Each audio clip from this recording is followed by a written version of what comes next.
Hi, we're back and we've got a different video for you today. We're going to have a go at making a little pouch that you can carry around with you when you're out and about on adventures, that you'll be able to hold little things in, or you can use it as a tinder pouch if you're going collecting things to start your fire. Okay, so here we go. These are the things that you will need for today.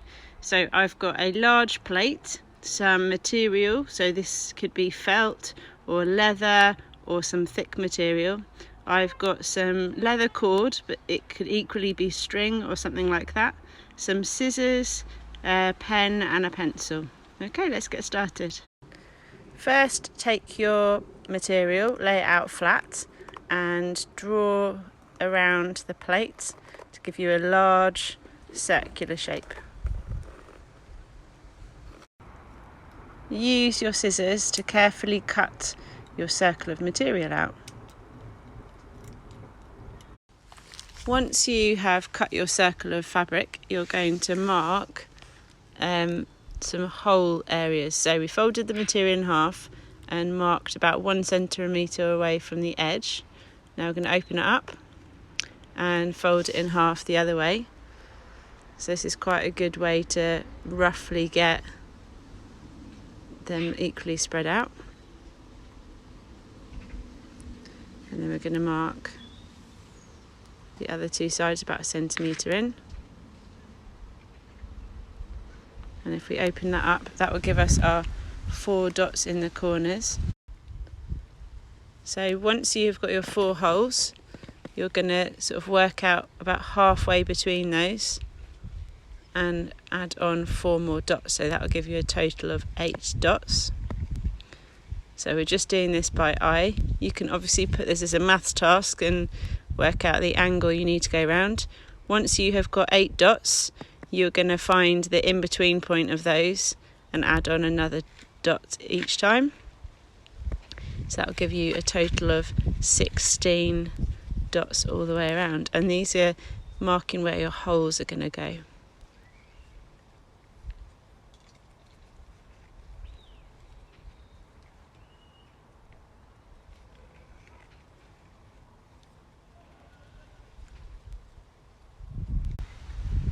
So now we need to very carefully cut these into tiny holes. So you can see Megan is folding the material over and then doing a small nip and checking that the scissors go through okay, making the hole a bit bigger if needed.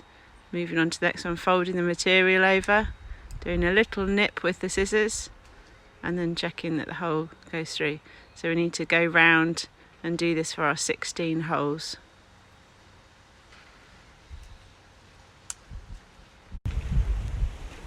So there are 2 ways you can do this. You can either have it with 1 loop or you can have it with 2 on either side of your bag. I'm going to do the one with 2 on either side of my bag. So this is how you would do it. So I'm going to take my leather cordage or your string and line it up with the width of my bag, and we're going to do this 2 times. So I've done 1 and 2 and then we're going to cut it. Now that I have cut my 2 times of my width, I need to just measure it again and cut another piece the same length. Alternatively, if you want to have the cord going round and pulling in one place, you will need to cut a piece of cord that is 2 times the width and a little bit more, and then that will go round the circumference of your material and pull in one place. So with the cord starting on the outside, you can see that I've started the thread in and out, and you need to go all the way round with your cord doing this. So just in and out through your holes until you reach back to the start again. So this one, where I've got 1 piece of cord, you can see I've gone all the way round in and out, and I've come out at this end with both bits of cord on that end. Megan is doing one where it'll be pulling in 2 places, so she needs to keep threading the first piece of cord through until she has gone through 8 holes, and then you're going to take the second bit of cord and go through the other 8 holes. Once you've gone round 8 holes, depending on whether you are doing the 2 thread one or the 1 thread one, you need to put a bead on.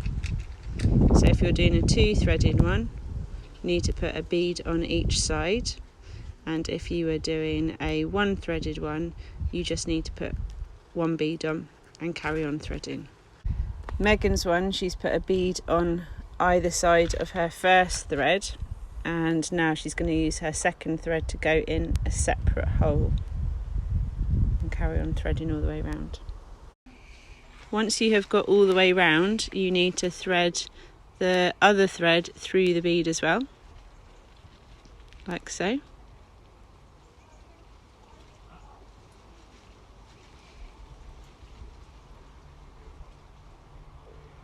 It's all a bit fiddly. Once again, great for fine motor skills. And then we're going to tie an overhand knot on either side, so lining them up. If you need to trim them, the best thing to do is to pull it flat again, and then if they need to be trimmed, then you can do so. So once you've measured it all out, you can pull it a bit tighter to be able to tie your overhand knot. So Megan, you can see, is making a loop, and then just putting those ends through the loop and pulling them. And you want it near the end as possible, like that. And then we're going to do it on the other side as well.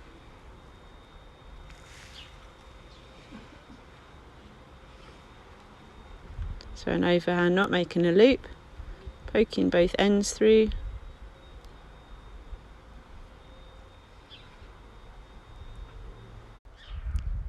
So once you've got your bag done and the knots are tied, it's got a nice space inside that you can use to collect your things that you find while you're out and about in the woods.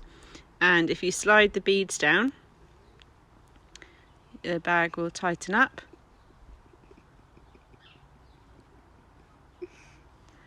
And you can carry it around with you.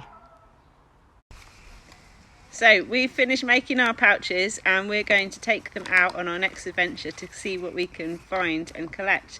So you could use them to collect tiny little things like, Megan, what have you got inside yours? Well, I've been on an adventure around our outside space, and I'm going to show you something that I found. So I've found an ivy leaf. I'll put that back in my bag. And I found a pine cone and some flowers.